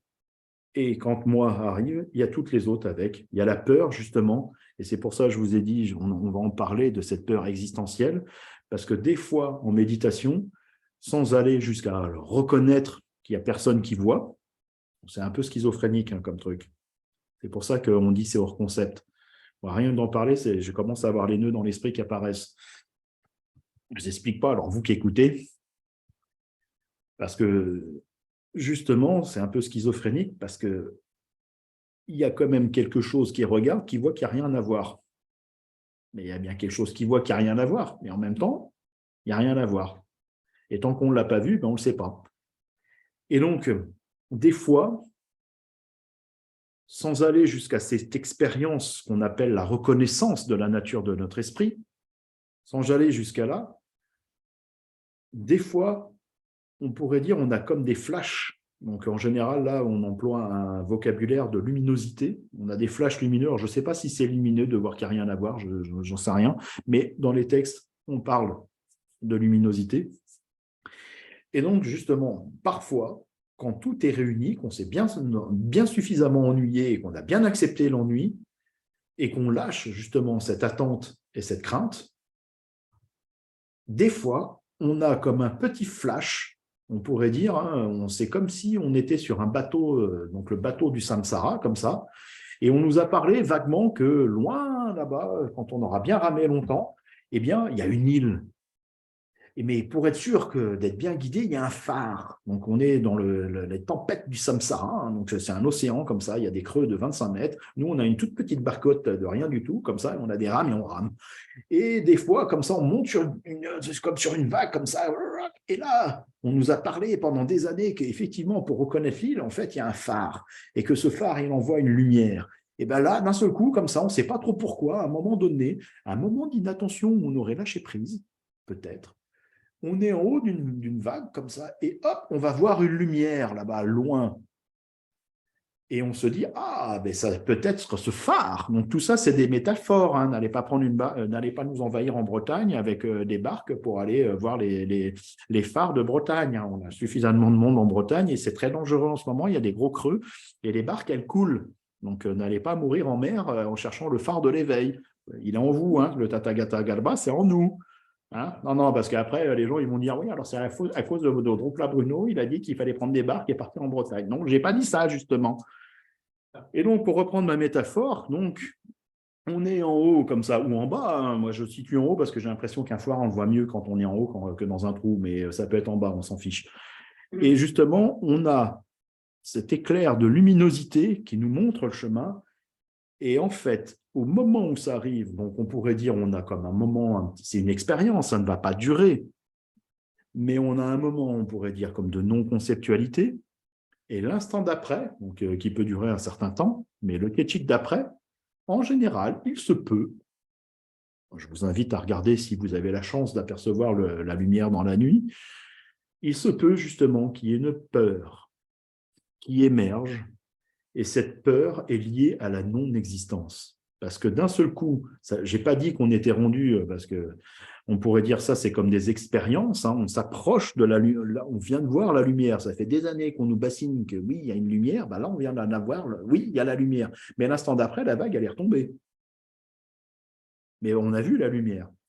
Et on pourrait dire l'état d'éveil ou la première terre, hein, ça va être d'approcher de l'île et de se taper sur l'île. Et une fois qu'on est sur l'île, là, il y a le deuxième petit effet qui se coule qu'on a oublié de vous dire, c'est qu'en fait, l'éveil, il est en haut de la montagne sur l'île. Mais bon, ça, on verra plus tard. On va y aller avec douceur, parce qu'après, vous allez tous fuir en se disant, mais c'est affreux, on n'y arrivera jamais. Mais si, c'est en vous. Il n'y a rien à faire, tout est là, présent. Et donc, justement, pour en revenir à cette peur, donc elle est quelque part assez subtile, mais néanmoins fondamentale, parce que quand on va effectivement voir que peut-être ce qu'on nous bassine depuis des années, c'est vrai, là, il y a Coco, donc c'est là où c'est schizophrène aussi, parce que donc il y a quelque chose il y a quelque chose qui est vide qu'a vu, mais il y a le truc qui est justement n'existe pas réellement, qu'on appelle l'ego, moi. Donc moi j'appelle truc. Donc ce truc-là, eh bien, c'est ce que Shogun Trungpa appelait j'ai bouffé le nom, la farce universelle, la blague universelle, parce qu'il dit justement, lui, cette blague universelle, il vient de voir qu'il n'y a personne qui a vu qu'il n'y avait rien à voir, même si c'est juste une petite lumière dans la nuit, que ça a duré un instant et qu'il y a encore tout un chemin avant de toucher l'île. Mais néanmoins, lui, il se dit, mais mon Dieu, il le sait maintenant. Il s'en doutait. Et justement, là, il y a une peur subtile, profonde et fondamentale qui s'élève, c'est mais je n'existe pas. Et certains pratiquants, je ne sais pas s'ils ont atteint ce point-là, mais certains pratiquants, quand ils commencent à avoir des expériences comme ça, proches de la non-conceptualité, en général, ils referment le texte, ils finissent même pas par un petit sonam où on dédie quand même le mérite accompli. Et en général, ils se lèvent du coussin, ils rangent le texte, ils rangent le coussin, et plus jamais ils vont l'ouvrir. Et en général, ils déménagent à au moins 1000 km d'un centre du Dharma. S'il y a un lama qui passe, ils disent, mais on peut rendre le refuge. Ben non, le refuge, ça ne se rend pas. En plus, chez les cailloux, c'est jusqu'au cœur de l'éveil. Donc, c'est de vie en vie. Chez les autres, c'est jusqu'à notre mort, mais chez nous, la petite particularité, c'est au cœur de l'éveil. Donc, non, ça ne se rend pas. Et ils ne veulent plus jamais entendre parler du Dharma. Donc, je blague, j'en sais rien si les gens ils ont déménagé ou quoi, mais des fois, on a cette envie de ne plus jamais en entendre parler parce que justement, l'ego, il y a eu comme un moment d'ouverture, comme ça, où on a vu ce phare. Encore une fois, c'est une expérience. On n'est pas sur l'île de l'éveil, où il va falloir travailler sur ce chemin, mais où voilà, on le sait, c'est solide. Là, on est encore sur notre petite barcasse en train de ramer en disant oui, oui, c'est par là, oui, oui, oui, oui, c'est par là. Voilà, avec les copains qui sont autour dans le même océan, dans les mêmes vagues, etc. Et d'un coup, on ne sait pas trop pourquoi, on a eu cette petit flash lumineux comme ça. Et l'instant d'après, on pourrait dire, donc il y a eu comme un moment très court comme ça de non-conceptualité, mais l'instant d'après, là, il y a beaucoup de concepts. Et il y en a un gros qui arrive, c'est mon Dieu, mais je n'existe pas. Et ça a à voir avec la peur fondamentale. Donc peut-être vous l'avez déjà vécu, peut-être pas. Peut-être qu'il y a des gens qui ont cette peur existentielle profonde avant même d'avoir eu le flash. Parce que justement, intuitivement, quelque part, on sait, si on s'accorde un tout petit peu, c'est pour ça que des fois, c'est tellement difficile d'aller méditer, parce qu'on se dit que si jamais j'arrive à m'asseoir et que j'arrive à me détendre suffisamment, cette petite idée, que même avant d'être bouddhiste, j'avais l'idée quand même qu'en fait, j'étais pas si important que ça, et que peut-être que j'existais pas réellement aussi fort que je veux bien le croire.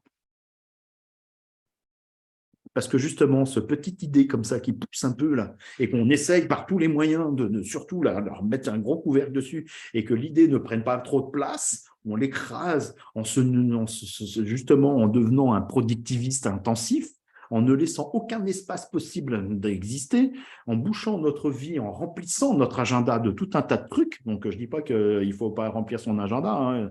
Il y a le frigo à remplir si on veut se remplir l'estomac, l'électricité à payer si on veut passer l'hiver au chaud, etc., etc. Il y a des choses à faire. Ne me faites pas dire ce que je n'ai pas dit, encore une fois. Mais néanmoins, on voit bien qu'il y a un minimum à faire et qu'on a une petite tendance à en faire beaucoup plus parce que justement, il y a cette espèce de nature, et qu'on soit bouddhiste ou non, hein, ça marche aussi pour les non-bouddhistes, c'est ça qui est marrant, parce que le Tathagata Galba, encore une fois, c'est pour tous les êtres, même les non-bouddhistes. Et justement, des fois, ben, ça pousse comme ça, et on a cette intuition, on sait que quelque part, on n'est pas aussi important qu'on veut bien se le faire croire. Et si jamais, par hasard, par mégarde, cette petite pensée nous effleure à l'esprit, on va vite l'écrabouiller sous une tonne de trucs pour se dire non, non, non, non, non, non, non, surtout pas. Et non, ouais, ouais, j'existe pas. Non, mais ça va pas, il est fou, lui. Ben, si, j'existe. Ah, regarde, là, je me touche. Hein. Et en général, on se met un petit coup de boule dans un mur. Ah ouais, j'ai mal, je souffre. Ah là là, que c'est bon de souffrir. Parce que si je souffre, j'existe. Ben, c'est qu'on peut exister sans souffrance aussi. Hein,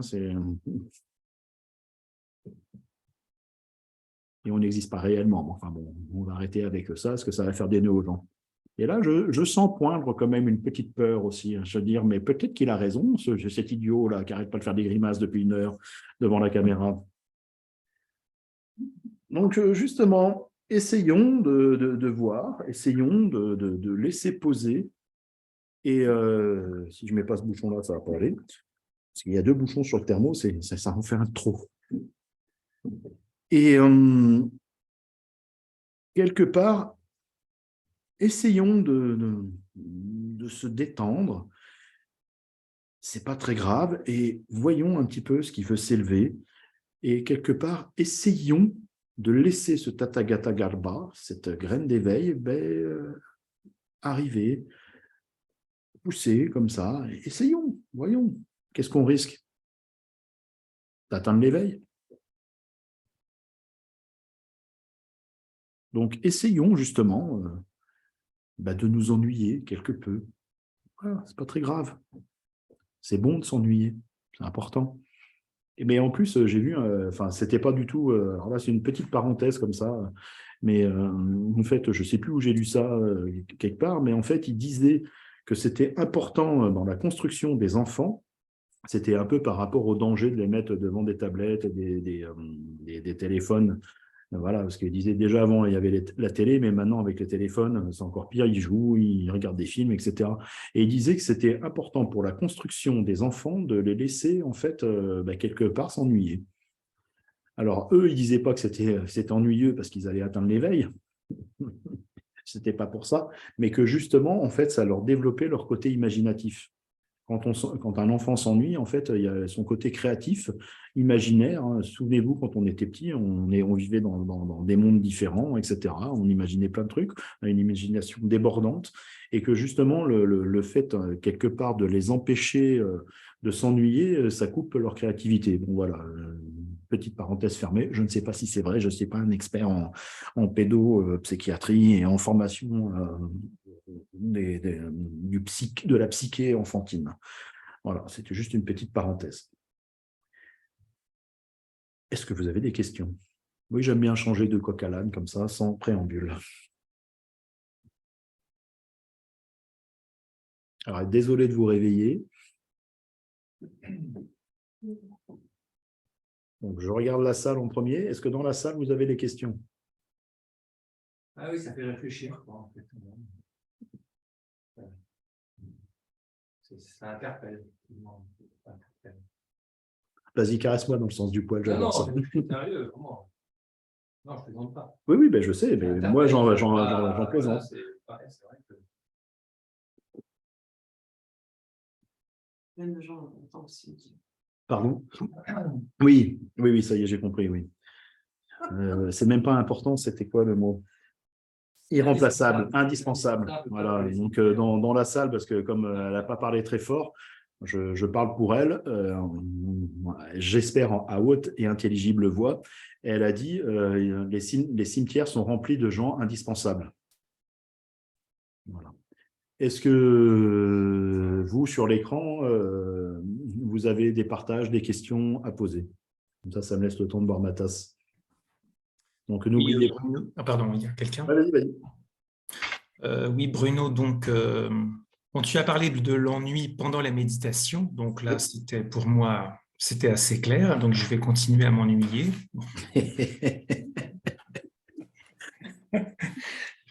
Mais il y a l'ennui hors méditation. Alors, l'ennui hors méditation, c'est, eh bien, par exemple, quand je pense à la retraite, c'est pas maintenant, mais je la vois qui se profile à l'horizon. Et en effet, quand on a été habitué, parce que c'est le système dans lequel on vit, de travailler depuis des décennies, on est sur des rails, et en même temps, on a une importance relative, mais quand même au point de vue social. Et après, donc, la peur de l'ennui pendant la retraite, c'est que bon, là, on ne travaille plus par définition. Et puis après, donc, on a plus cette importance relative au plan social que l'on avait pendant une bonne partie de notre vie. Et, et donc, cette peur de l'ennui, évidemment, elle va de pair aussi avec le, le désir de remplir au maximum pour ne plus s'ennuyer. Et puis, voilà. Et puis aussi le fait que, quand on s'ennuie, on peut avoir l'impression de ne plus exister parce qu'on ne sert plus à rien. Eh oui. Donc, et d'ailleurs, il y a des gens dont j'entends parler. Alors, il y a des gens qui vivent des retraites très heureuses, hein, bien sûr. Et puis, j'entends parler de collègues, par exemple, qui, quelques mois après, meurent parce que finalement, il n'y a plus de sens. Donc, tout ça, c'est quand même Alors, il faut s'y préparer. Et c'est quand même un gros travail de préparation vu qu'on travaille depuis des décennies. Tu peux dire quelque chose? Alors, il y a Sylvie qui veut parler. Je pense que. Faire un tour du côté du poste, de la co et vous trouver des autres. T'as entendu? Non, je n'ai pas entendu, non. D'accord, je ne savais pas si. Bon, donc je vais répéter. Elle dit tu peux aller faire un tour du côté du Boss ou de Dagpo. Je pense qu'ils vont te trouver des occupations. Ah, très bien. Et même si tu le demandes gentiment, je pense qu'à Paris aussi, à Dagpo Paris, ils doivent avoir besoin. Au moins deux heures dans la semaine. Voilà, donc elle dit tu feras au moins deux fois 35 heures dans la semaine. Ah bon, d'accord. Donc la retraite ne posera pas de problème. On a besoin d'un bon chef cuistot à Dagpo Paris. Ah, ça, c'est pas pour ça. Il faut que je fasse, Arnaud, un CAP cuisine. Alors, il faut que je me mette maintenant. Ça dure 1 an, j'ai peut-être encore le temps. Je vais casser un secret. On a une excellente chef cuisinier à Dagpo Paris. Ah bon? Ben oui. On ne dira pas qui c'est, comme ça on va la préserver. Ouais, mais elle n'est pas souvent là. Hein. Moi, je ne sais pas, mais ça fait 3 soirs qu'elle me nourrit comme un petit cochon. Hein. Je suis comme un coq en pâte. Donc, Arnaud, il a qu'à venir au centre. On pourrait dire que peut-être certains ont plus de mérite que d'autres. Bon, ceci est une blagounette. Et Arnaud, oui, ça y est, maintenant je le reconnais. Je me disais, mais ça fait longtemps qu'on ne l'a pas vu, mais il est là sur l'écran. En plus, il est dans le noir à moitié. Là, on voit que la tête de Bouddha derrière lui. Donc, ça me fait plaisir de voir que tu es toujours vivant. Et c'est intéressant ce que tu as dit, parce que justement, en fait, on se rend compte que quelque part, c'est notre profession qui nous définit. Oui. Et d'un côté, c'est intéressant. Et d'un autre, moi, ça me fait lever une tristesse parce que je me dis, mais c'est juste un métier. Enfin, je veux dire aussi important qu'il soit, chirurgien, médecin, avocat, ou j'en sais rien. Vraiment, il y a heureusement qu'il y a ces gens-là qui, pour moi, sont des bodhisattvas qui passent leur vie à sauver celle des autres. Mais ce n'est pas ça qui nous définit en tant qu'être humain. Et il y avait cette citation, mais là, le problème, elle m'est venue quand tu as évoqué ça, et je ne l'ai pas en entier. Mais c'est une citation de John Lennon. Il dit, alors je ne sais même pas si elle est vraie, parce que maintenant, avec Facebook, comme la dernière citation que j'ai lue, c'était il faut toujours se méfier des citations sur Facebook signées Napoléon Bonaparte. Donc c'est pour ça, celle-là, je crois qu'elle est oui, voilà, de John Lennon, mais à vérifier. Et en plus, je ne l'ai pas en entier. Mais justement, il dit, quand il était petit à l'école, ils lui ont dit qu'est-ce que tu veux faire plus tard? Et il a dit, moi, je veux être heureux. Mais ça, ce n'est pas un métier. Et il a dit, mais vous n'avez rien compris à ce que c'était que la vie. Je crois que c'est ça, un truc comme ça. Et donc, bien sûr, et c'est pas pour incriminer la société ou quoi. De toute façon, le samsara, il a toujours existé et il va exister encore longtemps. Et c'est juste, on change la couleur des barreaux, hein. Donc là, c'est le productivisme. Avant, c'était autre chose. Et plus tard, ça sera encore autre chose, hein. Donc, on sera toujours coincé quelque part dans une prison où on connaîtra la souffrance. Mais ce que je veux dire, c'est que c'est intéressant de voir justement que c'est notre métier qui nous définit en tant qu'être humain. Mais un être humain, c'est tout sauf un métier, on est autre chose. Justement, on a un foutu Tathagata Kalpa en potentiel. Voilà. Et qu'on passe par le bouddhisme ou par une autre spiritualité pour arriver à ce point-là, pour moi, tout le monde devrait aller vers là, quelle que soit la spiritualité choisie. Et je trouve ça assez intéressant. Voilà. Et après, remplir son agenda, moi, si tu veux, je te le remplis, hein. Lever à la même heure que d'habitude, 1 heure de chiné, après petit déjeuner, petite marche pour entretenir le corps, et puis de 9 heures à midi, 3 heures de récitation de mantra de Chenrezi, et puis l'après-midi, c'est Amitabha, et puis le soir, tu fais un petit gourou yoga, voilà. Et puis là, tu as 8 heures d'occupé dans ta journée. Tu vas voir qu'au bout d'une semaine, tu vas te dire mais j'ai pas le temps de m'ennuyer, là, justement, j'aimerais bien un petit peu autre chose. Et quand on est à la retraite, on peut aussi, mais en même temps, bon, ça c'est une petite blagounette, hein, mais justement, comme tu l'as dit, et moi, enfin, maintenant, je pense, enfin, pour les plus anciens d'entre nous, on connaît tous, pardon, des gens qui sont arrivés à la retraite, enfin, qui avaient une vie remplie, quel que soit le métier, en plus, on s'en fiche, et qui sont rentrés en dépression parce que justement, ce sentiment d'inutilité, alors que bon, selon le métier qu'ils avaient, tu te dis, oui, enfin, bon, mon boulot, c'était pas non plus la panacée. Ils sont rentrés dans une espèce de dépression intérieure qui se voyait même pas. Et en fait, ils ont développé des maladies. Mais en 3 mois, c'est terminé, quoi. Et tu te dis, mais c'est quand même fort, l'esprit, quoi. Parce que justement, je ne sers plus à rien, je suis inutile. C'est même pas, je ne sais même pas si c'est verbalisé, si justement c'est amené à notre discernement. Et il développe une maladie et il meurt, quoi. Et tu te dis, mais c'est affreux, quoi. Justement, tu as attendu ça, ce moment-là toute ta vie, tu y es, profite, quoi. Tu es payé à rien faire à la maison, justement, profite de l'ennui. Mais ce dont il parle, c'est pas seulement d'occupation. En tout cas, ça me parle dans le sens où c'est pas seulement une occupation, c'est aussi un statut. Oui. Et donc, c'est ça qui. Oui, c'est une définition de ce que nous sommes. Ben oui. Voilà. Le statut, maintenant, c'est retraité. C'est pas très glorifiant pour certaines personnes. Je sais, oui. Je pense que c'est surtout en Occident, parce que dans les autres pays, j'ai remarqué, certains pays, c'est pas partout, on ne cherche pas tout de suite à dire bon, c'est quoi déjà, il faut identifier la personne, déjà il faut dire quel métier on fait, et voilà, si c'est quoi déjà le truc, 2-3 trucs. Qui met le pédigré pour savoir à quel niveau ça y est tout de suite. Non, certains pays, non, on ne demande pas. Heureusement. Pas du tout ça, c'est pas du tout ça. Donc, ça ne donne pas tout de suite. C'est déjà se connaître, quoi. C'est déjà blaguer ensemble, c'est déjà rencontrer, c'est déjà dire ce qu'on a à dire, ce qu'on a à dire, sans chercher forcément des fois. Là, j'étais en Asie, je vois les différences. Moi, je prends d'ici, donc j'ai un regard aussi d'ici. Jusqu'à la fin des séjours, pendant des fois 2 mois, je rencontre des gens, je vis des trucs sympas, je ne sais même pas ce qu'ils font. Après, je dis quand même oui.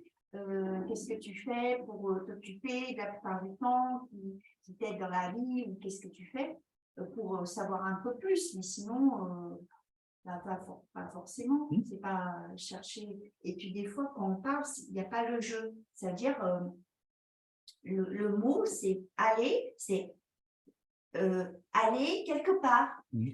Et après, parfois, pour définir la personne, ils parlent avec leur nom, leur prénom, et qui va quelque part. Ou des fois, va quelque part. On comprend que c'est eux qui vont quelque part. Donc, il n'y a pas forcément jouer avec l'ego, l'identité qui forcément est toujours, bon, il est toujours présent, on a bien compris, mais on en rajoute moins. Oui.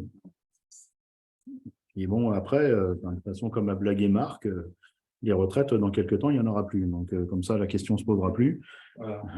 Je suis ravi d'être d'accord de ça. Oui, bah, il y a des gens qui en sont ravis, puis d'autres, apparemment, moins. Voilà. Et, après, encore une fois, voilà, il n'y a pas la page dans tel sutra. Le Bouddha a dit, donc, vous verrez dans plusieurs milliers d'années, dans un pays non connu de l'Inde actuel, loin à l'Occident, là où se couche le soleil et dans la mer, il y aura des privilégiés sur environ 70-80 ans, hein, parce que l'histoire de la retraite, c'est en 45 on l'a créée, hein, et bientôt ça va s'arrêter, donc ça fera 80-90 ans que ça aura vécu, puis après ça sera fini, on n'en parlera plus. Et certains, ils seront tellement privilégiés qu'en fait, ils ne sauront pas quoi faire au moment de rien faire, justement. Voilà, et il n'y a pas donc solution. Voilà, il n'y a pas. Et c'est pas grave, tu trouveras. Je te fais confiance. Et voilà, et justement, ben, de regarder ça encore honnêtement, et puis de voir justement, mais comme on dit, c'est juste un statut social, etc. Et d'un côté, mais qu'est-ce que c'est? C'est juste un mot, c'est juste une illusion. C'est encore une fois, oui, on se présente comme ça, mais on est tout sauf ça. Enfin, ça fait partie de nous, bien sûr. Quand on a fait 40 ans de même boulot, oui, on le connaît. C'est une partie de nous, mais on n'est pas que ça. C'est pas ça qui nous définit. Donc, voilà, je trouve ça assez intéressant, quoi. Et donc, voir, justement, trouver une autre définition de ce qui nous définit et ce qui nous définit en propre. Enfin, voilà, que chacun trouve la sienne. Parce que même, on peut dire, ah oui, moi je suis bouddhiste, oui, mais c'est encore une définition. Et on est bien plus que bouddhiste, quoi. Voilà.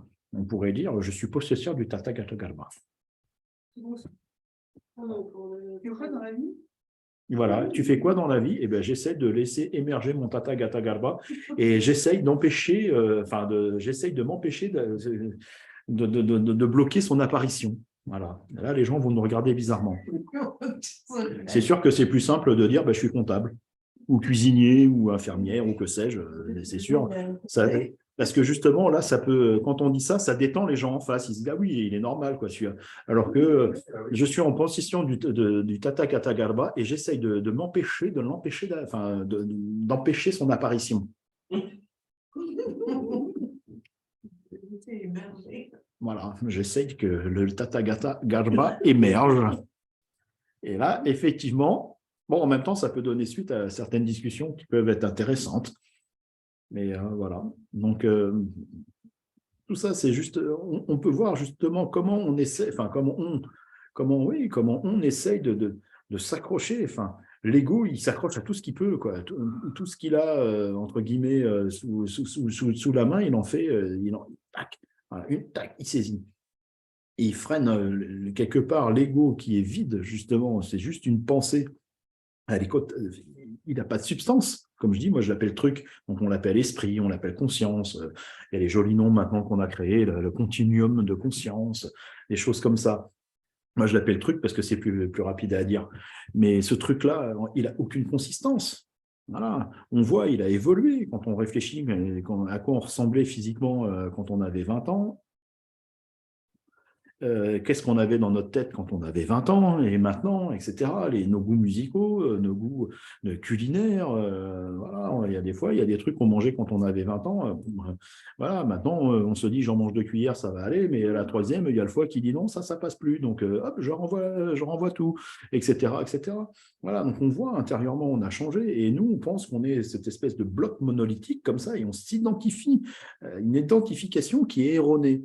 Et justement, c'est intéressant, encore une fois, c'est tout le travail, c'est juste de voir, de porter à notre attention, à notre regard, à notre discernement, comment on fonctionne. Et justement, de voir comment tac, on s'accroche. Ah, je me définis en tant que ceci, ah, mais comment je vais faire quand cela? Et tac, tac, tac, tac. Et tout ça, c'est juste des constructions de l'ego. Et on est tout sauf ça. Et on peut justement totalement se détendre, totalement accepter. Et ça crée un espèce d'espace comme ça. Le problème, encore une fois, c'est que truc, il a peur de l'espace. Je parlais de la lumière tout à l'heure. Hein. L'image, c'était la lumière, mais des fois, dans certains textes du Mahamudra, comme ça, on compare, et puis du Dzogchen aussi, on compare l'esprit comme ça à l'espace, totalement pur, comme ça, totalement vaste. Parce qu'on dit justement, Il n'y a pas de centre. Et forcément, s'il n'y a pas de centre, il n'y a pas de périphérie. On s'est totalement ouvert comme ça. Et en fait, voir à quel point on a une trouille bleue de l'espace. Voilà. Et pas l'espace infini, genre Star Wars avec les étoiles et tout ça. Juste l'espace intérieur. Et que quand justement on se détend un petit peu comme ça, on se rend compte qu'on a un espace intérieur, mais qui est immense, et qu'on peut quelque part y demeurer. Je ne sais pas si c'est ça la nature de l'esprit ou j'en sais rien, mais voilà, sans même parler de la nature de l'esprit, en fait, on se rend compte quand on lâche un peu tout ça, il y a un espace comme ça, et voir justement que truc, il ne supporte pas cet espace, il faut vite qu'il bouge tout, et qu'il s'agrippe comme ça. Et justement, et c'est fort ce que je vais dire, mais des fois, en fait, on voit son mode de fonctionnement, on voit que cette saisie nous fait souffrir et on sait qu'on pourrait juste lâcher et que c'est la solution et on ne va pas le faire parce qu'on se dit si je lâche, je ne suis plus. Justement, je rentre dans l'espace. Et en fait, quelque part, on s'auto-souffre, on se fait souffrir parce que si je souffre, j'existe. C'est affreux. Et regardez à quel point ça marche. J'aime ma souffrance, parce que quelque part, si je souffre, je suis. Et comme je vous l'ai dit tout à l'heure, on peut être sans souffrance. Et d'ailleurs, on ne sait pas exactement ce qu'on est. Parce que dans cet espace, voilà, encore une fois, je vais reciter Shogun Trungpa. En fait, bon, à un moment donné, il parlait, pour restituer le contexte dans lequel je vais dire la phrase, en fait, il parlait de la relation avec le lama. Et il disait, tout le travail du lama, c'est d'enlever le tapis sur lequel les pieds du disciple sont posés. Et donc, forcément, vu qu'on nous enlève le tapis, on chute. Voilà. Et il disait, justement, on est dans un état de chute et on n'est pas bien. On est totalement perturbé parce que justement, avant, on avait le sol sur lequel se raccrocher et là, on vient de nous enlever le sol. Donc, on tombe comme ça, on flotte comme ça, il y a l'espace et on est tout sauf bien. Et il disait, mais la bonne nouvelle, parce qu'évidemment, quand on chute, il y a une mauvaise nouvelle, c'est, comme disait l'autre, 7e étage, jusqu'ici, tout va bien. 5e étage, jusqu'ici, tout va bien. Voilà, et en général, on arrête la blague ici. Et Trungpa disait, mais la bonne nouvelle, c'est qu'il n'y a pas de sol. Donc justement, jusqu'ici, tout va bien. On ne peut pas s'écraser, il n'y a pas de sol. Donc justement, il y a une espèce d'espace comme ça où tout n'est que mouvement. Ça bouge, ça danse, et il n'y a rien de stable. Et ça, pour Truc, mais c'est hyper flippant. L'espace où rien, on peut se raccrocher. Et Truc, lui, ce qu'il veut, c'est de l'ordre. Alors, de l'ordre qui peut être jugé par certaines personnes du désordre. Mais d'une certaine manière, c'est de l'ordre. Et en fait, ça a à voir avec le chaos universel. Trungpa, il parlait de ça aussi. Mais il dit, mais c'est le chaos universel. Il n'y a rien qui est... Voilà, tout danse, tout change, tout bouge. Et nous, on veut tout réglementer, tout saisir, tout cadrer dans des petites cases et encore dans des petits rangements. Et il dit, mais c'est tout sauf ça. Et ça, nous, enfin, le Truc, il ne supporte pas. Quoi. Le Truc, le continuum de conscience, l'ego, de tout, enfin, pas le continuum de conscience, parce que justement, le continuum de conscience, il est continuum de conscience. Mais l'ego, lui, il veut tout saisir, il veut tout contrôler, il veut tout arranger à sa sauce, et surtout, oui, c'est comme une espèce de centre géant, un espèce de Big Brother, mais interne, qui veut tout contrôler. Et notre nature, justement, elle est tout sauf ça. C'est espace, c'est détente, c'est ouverture, c'est joie, c'est amour, c'est conduite éthique, c'est générosité. Voilà, parce que là, bien sûr, on a parlé de tout ça. Ça a à voir aussi, bien sûr, avec une certaine vision de la vacuité. Mais la vacuité, ce n'est pas le vide interstellaire.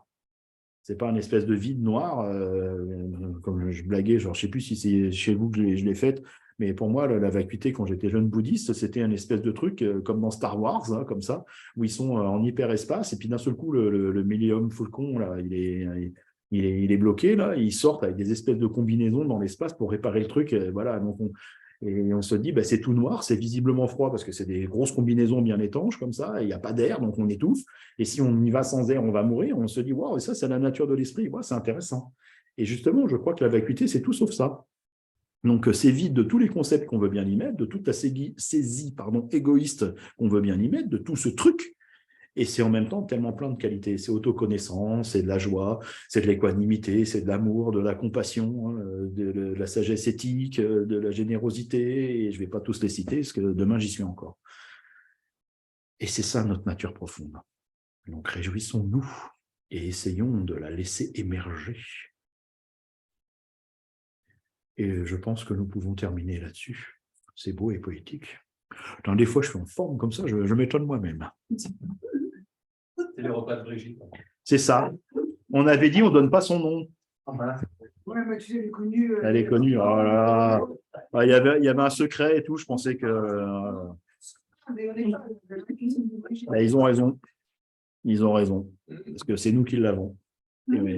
Et très égoïstement, on ne va pas la partager. Comme quoi, truc qui s'accroche à tout ce qu'il peut. Hein. Mais ma Brigitte, c'est ma Brigitte, c'est mon chef à moi et je ne le partagerai avec personne. Alors, donc, là, on finit sur un truc que je préfère parce que c'était trop poétique avant. Si vous le souhaitez, et c'est une formule de politesse, bien entendu, si vous connaissez les paroles, nous allons donc dédier le mérite accumulé au cours de cette soirée.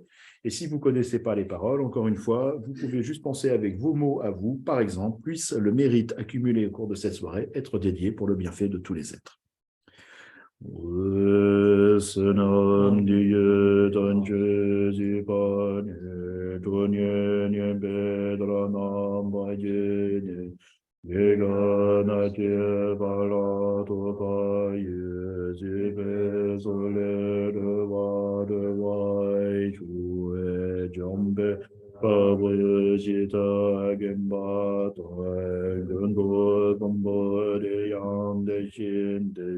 Leda gönge cetu da lui ge ba te ta tan che na tu mu sangye gu su nyen be ji la ta en che ni mi gyo den be ji la ta gen de mi che dun be ji la gi ji ta ne wa me nam dru pa